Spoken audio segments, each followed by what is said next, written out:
السلام علیکم ورحمۃ اللہ وبرکاتہ۔ بسم اللہ الرحمن الرحیم۔ دوسری شادیوں کے شوقین حضرات، خدا کرے لڑکیوں کی مائیں نہ مریں۔ میری سہیلی مشال کا تعلق ایک متوسط گھرانے سے تھا۔ اس کے ابو علیم صاحب ایک اوسط درجے کے سرکاری ملازم تھے۔ تمام عمر کی محنت کے بعد وہ صرف ایک 5 مرلے کا مکان ہی بنا سکے تھے، جس کو وہ ابھی تک اپنا نہیں کہہ سکتے تھے، کیونکہ اوپر کی منزل انہوں نے قرضہ لے کر مکمل کروائی تھی۔ پھر اس قرضہ کو ادا کرنے کے لیے ان کو بالائی منزل بھی کرائے پر اٹھانی پڑی۔ کرایہ دار شریف لوگ ہوں تو کیا کہنا، اگر وہ نیک نیت نہ ہو تو سراسر سردرد ہوتے ہیں۔ مکان مالک تو کافی چھان پھٹک کرتے ہیں، لیکن میری سہیلی کے والد نے کچھ ایسی دور اندیشی سے کام نہ لیا۔ جو پہلی پارٹی آئی انہوں نے چابیاں جھٹ پٹ ان کو تھما دی۔ نئے کرایہ داروں کے بارے میں کوئی کچھ نہیں جانتا تھا کہ کون لوگ ہیں، پہلے کہاں رہتے تھے، لین دین کے کھرے ہیں کہ نہیں، اور سب سے اہم بات یہ ہے کہ ان کا ذریعہ آمدنی کیا ہے۔ علیم صاحب ہیرا پھیری والے آدمی نہیں تھے، اس لیے وہ ہر کسی پر اعتبار کر لیتے تھے۔ کرایہ دار بظاہر خوش اخلاق تھے۔ اکلوتا بھائی جس کا نام سجاد تھا، کنبے کا سربراہ تھا۔ ماں اور 2 بہنیں تھیں، بڑی کا نام نعیمہ اور چھوٹی کا نام حسینہ تھا۔ یہ دونوں لڑکیاں کافی تیز ترار تھیں، تقریباً روز ہی آنٹی کے پاس آ جاتی تھیں اور گھریلو کاموں میں ان کا ہاتھ بٹاتی تھیں۔ یوں انہوں نے مشال کی امی کے دل میں گھر کر لیا۔ ظاہر ہے کہ جو آرام دے وہی اچھا جانا جاتا ہے۔ آنٹی بھی ان لڑکیوں کی تعریف اپنے شوہر سے کرتی۔ نعیمہ اور حسینہ کی عمریں خاصی تھیں۔ ماں ان کی شادی کی فکر میں بھولی جاتی تھی۔ وہ اکثر علیم صاحب کی بیوی ان کے لیے رشتوں کا رونا روتی رہتی تھی۔ مجھ کو یہ ساری باتیں مشال آ کر بتاتی۔ مشال ان دونوں بہنوں سے خاصی مرعوب رہتی تھی، کیونکہ یہ فیشن کی دلدادہ تھیں، نت نئے ڈیزائن کے کپڑے پہنتی۔ یہ چیزیں نئے عمر کی لڑکیوں کو خاصی مرغوب ہوتی ہیں۔ مشال کے ابو ایک شرمیلے قسم کا انسان تھے، جبکہ نعیمہ اور حسینہ بے حجاب اور منہ پھٹ تھیں۔ وہ ان سے بالکل نہیں شرماتی تھیں، بلکہ ان کی موجودگی میں بلا جھجک اور بغیر دوپٹے مشال کے گھر میں گھومتی پھرتی تھیں۔ ایک دن مشال اسکول آئی تو بڑی اداس تھی۔ کہنے لگی ہمارے ابو اوپر والی آنٹی اور ان کی لڑکیوں کا ہر کام کر دیتے ہیں، لیکن امی اور ہمارا کام نہیں کرتے۔ کہیں جانا ہو یا کچھ منگوانا ہو تو 1000 بار کہنا پڑتا ہے، جبکہ نعیمہ اور حسینہ باجی ایک بار بھی کوئی چیز منگوانے کا کہہ دیں فوراً اٹھ کر بازار چلے جاتے ہیں۔ یہ پہلی شکایت تھی جو ان کے بارے میں نے اپنی سہیلی کے منہ سے سنی۔ کافی دن گزر گئے، اس کے بعد مشال اسکول نہ آئی۔ پھر سنا کہ اس کی امی سخت بیمار ہیں۔ تبھی میں اور امی آنٹی کی عیادت کو گئیں۔ آنٹی بستر مرگ پر پڑی تھیں اور ان کو ایسا گھن لگ چکا تھا کہ جینے کی امید نہیں تھی۔ ڈاکٹروں نے جواب دے دیا تھا اور وہ 10-15 دن کی مہمان لگتی تھی۔ اسی دن مشال کے گھر میں پہلی بار نعیمہ اور حسینہ کو دیکھا۔ وہ دوڑ دوڑ کر علیم صاحب کا کام کر رہی تھیں۔ وہی چائے بنا کر لائیں، ہماری بھی خاطر مدارت کی، گویا انہوں نے اپنے مالک مکان کا گھر سنبھالا ہوا تھا۔ ان کی ماں آنٹی کی چارپائی کے ساتھ ہی گھوم رہی تھی جیسے یہ انہی کا گھر ہو۔ ان خواتین کی مشال کے گھر پر اجارہ داری دیکھ کر امی حیرت زدہ رہ گئیں۔ گھر آ کر کہنے لگی کمال ہے، مشال کی امی ابو کے کوئی رشتہ دار نہیں ہیں جو اس آڑے وقت میں ان کے پاس آ کر رہیں۔ انہوں نے غیروں کا سہارا لیا ہوا ہے۔ مشال جب کافی دنوں کے بعد اسکول آئی تو غم سے نڈھال تھی۔ اس کی امی فوت ہو گئی تھی۔ چند دن تک رشتہ دار عورتیں مشال کے گھر آئیں، پھر سبھی اپنے اپنے گھروں کو چلی گئیں۔ سگی خالہ کے سوا جو 9 عمری میں بیوہ ہو گئی تھی اور اب اپنے بھائی کے گھر رہتی تھی۔ مشال کی یہ خالہ بہت اچھی تھی، وہ اپنی بھانجیوں سے بہت پیار کرتی تھی۔ چند دن رہ کر جب وہ جانے لگی تو شازیہ اور فوزیہ اس سے لپٹ گئیں، خوب روئیں اور کہنے لگی خالہ آپ ہمیں کس کے سہارے چھوڑے جا رہی ہیں، آپ مت جائیں بلکہ ہمیشہ کے لیے یہیں رہ جائیں۔ میں یہاں زیادہ دن نہیں رہ سکتی، خالہ نے کہا میرا یہاں رہنا مناسب نہیں ہے، لوگ باتیں بنانے لگیں گے۔ خالہ نے ٹھیک کہا تھا۔ جب سے وہ مشال کے گھر پر تھی، بالائی منزل والوں نے نیچے آنا جانا بند کر دیا تھا۔ ان کو خالہ کا یہاں رہنا ایک آنکھ نہیں بھاتا تھا، اور خالہ کے خلاف محلے میں باتیں بنانے والوں میں پہلا نمبر انہی کا تھا۔ خالہ مشال اور فوزی کو روتا اور سسکتا چھوڑ کر چلی گئیں۔ تبھی نعیمہ، حسینہ اور ان کی ماں آ گئی۔ انہوں نے روتی ہوئی بچیوں کو گلے لگایا۔ میں بھی تمہاری خالہ ہوں، پھر کیوں روتی ہو؟ تم لوگ تنہا تو ہو نہیں، ہم جو تمہارے پاس ہیں۔ اب پھر سے اس گھر میں ان کا عمل دخل شروع ہو گیا۔ کھانا حسینہ پکا رہی ہے، حلیم صاحب کے کپڑے نعیمہ استری کر رہی ہے، ماں گھر کا سودا سلف لا رہی ہیں۔ لگتا نہیں تھا کہ دو الگ الگ گھر ہیں، بلکہ یہ ایک گھرانہ لگتا تھا۔ حلیم صاحب پہلے سے زیادہ خوش اور مطمئن نظر آنے لگے۔ سجاد کی ماں اور بہنوں نے ان کا گھر سنبھال لیا اور ان کو بیوی کی کمی محسوس نہیں ہونے دی۔ بچیاں البتہ بے قرار تھیں، وہ ماں کو نہیں بلا سکتی تھیں، اور ماں کا بدل سکی خالہ تھی جو ماں جیسا پیار دے سکتی تھی، اور وہ صرف چند روز ان کے پاس رہ کر چلی گئی تھی۔ سمجھنے والے سمجھ گئے کہ کرایہ دارنی اپنی بڑی لڑکی نعیمہ کو حلیم صاحب کے ساتھ بیاہنے کی خاطر یہ ساری تگ و دو کر رہی ہے۔ حلیم صاحب کی بہن جب 2-4 روز رہنے آئی تو اس نے اس بات کو فوراً محسوس کر لیا۔ تبھی اس نے بھائی سے کہہ دیا کہ بھائی جان، کبھی غلطی مت کیجیے گا، مجھ کو یہ کنبہ ٹھیک نہیں لگتا۔ تمہاری کرایہ دارنی بڑی شاطر معلوم ہوتی ہے، یہ 2-4 روز میں تمہارے مکان پر قبضہ کر لے گی اور تمہاری بن ماں کی بچیوں کو نکال باہر کرے گی۔ تم نعیمہ کے ساتھ نکاح کی غلطی کبھی مت کرنا، بلکہ ہو سکے تو ان لوگوں سے اپنا مکان خالی کرا کے بھلے ماس لوگوں کو دے دو۔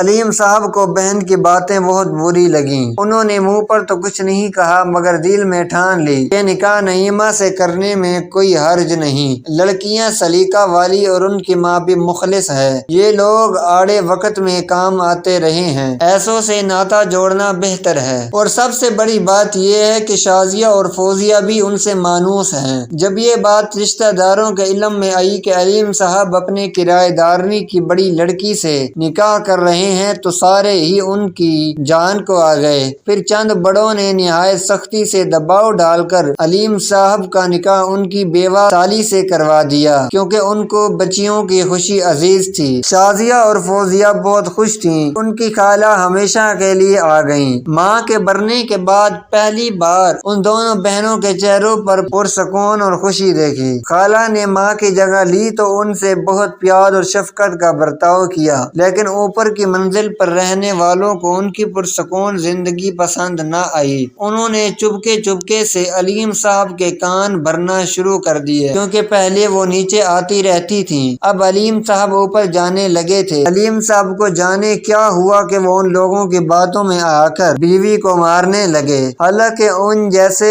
من پسند اور صلح جو آدمی سے کوئی اس قسم کی بدتمیزی کی توقع نہیں کر سکتا تھا۔ کہتے ہیں کہ عشق کا جادو سر چڑھ کر بولتا ہے، شاید حلیم صاحب کو بھی بڑے والی نعیمہ سے عشق کی حد تک لگاؤ ہو چکا تھا، اب ان کو اس کے سوا کوئی دوسرا نظر نہیں آتا تھا۔ انہوں نے اپنی دوسری بیوی اور اپنی بچیوں کی سگی خالہ پر وہ ستم ڈھائے کہ خالہ ان ظالموں سے تنگ آ گئی۔ ایک دن ہر کسی نے سن لیا کہ حلیم صاحب کی دوسری بیوی نے خود پر مٹی کا تیل چھڑک کر خودکشی کر لی ہے۔ فوزیہ اور شازیہ اسکول میں تھیں، جب خالہ کے مرنے کی خبر ملی تو وہ دونوں گھبرائی ہوئی گھر پہنچی، مگر خالہ کہاں تھی؟ ان کو تو ہسپتال لے گئے تھے، وہ بری طرح جلی تھی، بیان تک دینے کے قابل نہ تھی، بالآخر اس حالت میں اپنے خالق حقیقی سے جا ملی۔ سب یہی کہتے تھے کہ ان کا جلنا ایک معمہ ہے۔ مشال مجھ کو کہتی تھی کہ تم مانو یا نہ مانو، میری خالہ خود نہیں جلی، ان کو اوپر والیوں نے جلایا ہے، کیونکہ وہ خالہ کے آنے سے خوش نہیں تھی۔ شازیہ ابھی میٹرک میں تھی کہ اس کے والد نے تیسری شادی نعیمہ سے کی۔ اس کے بعد شازیہ اور فوزیہ کا اسکول آنا بند ہو گیا۔ میں امی کو لے کر ان کے گھر گئی کہ معلوم کروں کہ وہ کیوں اسکول نہیں آ رہی۔ تبھی مشال نے بتایا کہ میری اور فوزیہ کی پڑھائی نعیمہ باجی نے چھڑا دی ہے۔ پہلے یہ ہمارے گھر کا کام کرتی تھی ابو کو خوش کرنے کے لیے، مگر اب سے ہمارے اور اپنے دونوں گھروں کا کام کرواتی ہے، اف نہیں کرنے دیتی، بڑی ظالم ہے، اتنی ظالم کہ کیا بتاؤں۔ مشال رونے لگی۔ مجھے بہت دکھ ہوا ان ظالم عورتوں عورتوں نے مشال کو میٹرک بھی نہ کرنے دیا، حالانکہ سالانہ امتحان میں چند ماہ رہ گئے تھے۔ مشال نے مجھ سے دوبارہ آنے کا وعدہ لیا۔ 2 ہفتے بعد میں اس کی خاطر دوبارہ اس کے گھر گئی۔ وہ بہت خوف زدہ تھی، مجھ کو دیکھ کر سہم گئی۔ موقع ملا تو بولی، فہمی اب تم ہمارے گھر مت آنا، کیونکہ یہ نئی ماں ہماری کسی سہیلی کا ہمارے پاس آنا پسند نہیں کرتی۔ میں نے اس کو دلاسا دیا کہ ہم کسی نہ کسی بہانے ضرور مل لیں گے، تم خاطر جمع کر رکھو، میں ہر حال میں تم سے ملتی رہوں گی۔ اس کے بعد ہم دونوں کافی عرصے تک نہ مل سکیں۔ ایک دن میں مشال کے گھر کے قریب سے گزر رہی تھی کہ پتہ چلا اس کی شادی ہو رہی ہے۔ یقین نہ آیا، کیونکہ ابھی تو وہ بمشکل 15-16 برس کی تھی۔ سوچ بھی نہ سکتی تھی کہ اس کا باپ اتنا ظلم کر سکتا ہے۔ مجھ سے رہا نہ گیا اور میں ان کے گھر کے اندر چلی گئی۔ وہاں کوئی خاص مہمان نہ تھے، وہ شادی کرنے والا گھر لگ ہی نہیں رہا تھا۔ مشال نے مجھے دیکھا تو دوڑ کر آئی اور مجھ سے گلے لگ کر خوب روئی۔ بولی، فہمی اس ظالم دنیا میں بن ماں کے بچیوں کو زندہ رہنے کا کوئی حق نہیں، انہیں تو ماں کے ساتھ ہی مر جانا چاہیے۔ میں نے پوچھا، مشال یہ سب کیا ہو رہا ہے؟ کیا یہ سچ ہے کہ تمہاری شادی ہو رہی ہے؟ ہاں، وہ بولی،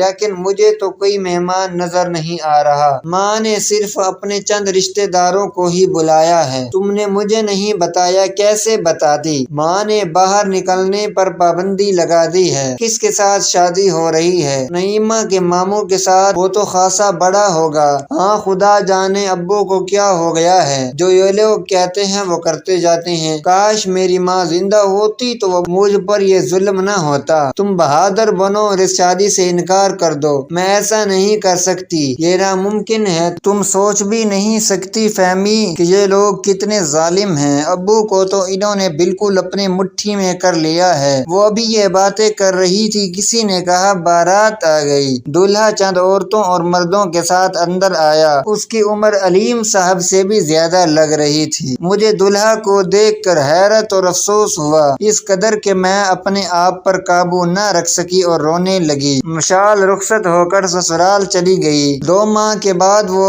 ایک دن ہمارے گھر آئی، کچھ پرسکون اور خوش نظر آتی تھی۔ بولی، دولہا عمر رسیدہ ضرور ہے مگر رحم دل ہے، وہ میرا خیال رکھتے ہیں۔ کم از کم مجھے نعیمہ اور حسینہ کی ماں کے ظلم سے تو نجات مل گئی ہے۔ پھر ٹھنڈی آہ بھر کر بولی، اب مجھے فوزیہ کی فکر ہے، خدا جانے وہ تینوں اس بیچاری کا کیا حال کرتی ہیں۔ میں نے پوچھا، ان کا لڑکا سجاد کہاں ہے؟ وہ ان کو چھوڑ گیا ہے اور کسی امیر آدمی کا گھر داماد بن گیا ہے، اب وہ آتا بھی نہیں ہے۔ خدا کی لاٹھی بے آواز ہوتی ہے۔ نعیمہ کے گھر بچی پیدا ہوئی، مگر وہ بچی عجیب الخلقت تھی۔ اس کے منہ کے اوپر والا حصہ نہیں تھا، اس کا نچلا دھڑ ناکارہ تھا اور وہ لڑکی دودھ اور پانی بھی نہیں پی سکتی تھی۔ 3 ماہ ہسپتال میں رہ کر فوت ہو گئی۔ دوسرے ہسپتالوں سے ڈاکٹر اس کو دور دور دیکھنے آتے تھے۔ اس حادثے نے صرف چند دن نعیمہ کے دل پر اثر کیا۔ اپنی ماں اور بہن کو منع کرتی تھی، فوزیہ پر رحم کیا کرو، اس کی بد دعا سے مجھے ایسی اولاد ہوئی ہے۔ نعیمہ سے زیادہ اس کی ماں تنگ دل تھی، وہ معصوم فوزیہ پر طرح طرح کے ظلم کرتی تھی، خود اس کو دکانوں پر سودا سلف لینے بھیجتی،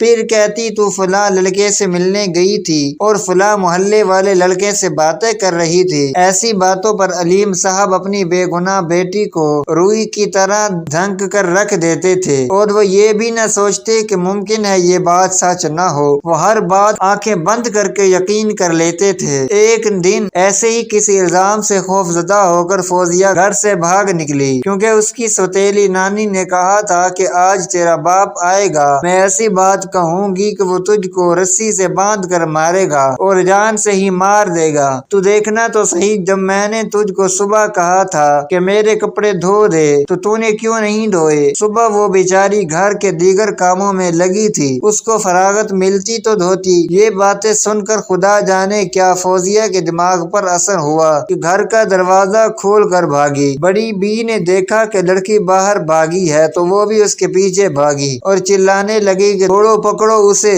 یہ بھاگ رہی ہے۔ یہ سن کر کچھ لڑکے گلی کے فوزیہ کے پیچھے بھاگنے لگے۔ اس وقت بدقسمتی سے علیم صاحب گھر آ رہے تھے۔ انہوں نے جو دیکھا کہ فوزیہ آگے بھاگ رہی ہے اور گلی کے لڑکے اس کے پیچھے بھاگ بھاگ رہے ہیں تو ان کا تو سر ہی گھوم گیا۔ کسی طرح وہ فوزیہ کو سڑک سے پکڑ کر گھر لائے اور کمرے میں بند کر دیا۔ انہوں نے یہ جاننے کی کوشش نہیں کی کہ ان کی لڑکی آخر اس طرح پاگلوں کی مانند سڑک پر دوڑ رہی تھی۔ بس جو ان کی ساس نے کہا اس پر یقین کر لیا، پھر لڑکی کو پیٹا اور کمرے میں بند کر دیا۔ 2 دن بعد اس کا نکاح بھی شازیہ کی طرح اسی خاموشی سے کر دیا جیسے طلاق یافتہ یا غلط کردار لڑکیوں کا کیا جاتا ہے۔ یوں فوزیہ بھی رخصت کر دی گئی، کہاں اور کس کے ساتھ خدا جانے۔ اب وہ کیسی زندگی گزار رہی ہے اس کا مجھے علم نہیں، کیونکہ وہ پھر مجھ کو کبھی نہیں ملی۔ یہ سب محلے والوں نے ہمیں بتایا تھا۔ ان دونوں بہنوں کے ساتھ میں نے 8 سال پڑھا۔ میں ان کو خوب جانتی تھی، کتنی اچھی تھی، ذہین اور ہونہار لڑکی تھی جو ماں کے مرنے اور باپ کے دوسری شادی کرنے سے تباہ ہو گئی۔ اس لیے میں ہر وقت یہ دعا کرتی رہتی ہوں کہ خدا کرے لڑکیوں کی مائیں نہ مرے، یا پھر باپ دوسری شادی کرتے وقت یہ سوچ لے کہ سوتیلی مائیں ان بچیوں کے ساتھ کیسا سلوک کریں گی۔ بے شک ساری سوتیلی مائیں ایک جیسی تو نہیں ہوتی، لیکن اکثر یہی دیکھنے میں آیا ہے کہ سوتیلی ماں بچوں پر ظلم کرتی ہے۔ باپ کو چاہیے اگر انصاف نہیں کر سکتا، اپنی بچیوں کا خیال نہیں کر سکتا تو دوسری شادی نہ کرے، اور اگر کر لے تو اس بات کا خاص خیال رکھے کہ اس کی غیر موجودگی میں اولاد پریشان تو نہیں، سوتیلی ماں پریشان تو نہیں کرتی۔ اور سوتیلی ماں کو بھی اللہ سے ڈرنا چاہیے، کیونکہ اگر وہ آج کسی کے ساتھ برا کرے گی تو اس کے ساتھ بھی ایسا ہی ہوگا۔ دوستوں ویڈیو پسند آئی تو اس ویڈیو کو لائک کریں، اور اگر آپ نے ابھی تک میرا چینل سبسکرائب نہیں کیا تو ابھی سبسکرائب کر لیں، ساتھ بیل آئیکن کو بھی ضرور پریس کیجیے گا تاکہ نئی اپلوڈ ہونے والی ہماری ویڈیوز کا نوٹیفیکیشن آپ کو بر وقت ملتا رہے۔ مجھے اگلی ویڈیو تک اجازت دیں۔ اللہ حافظ۔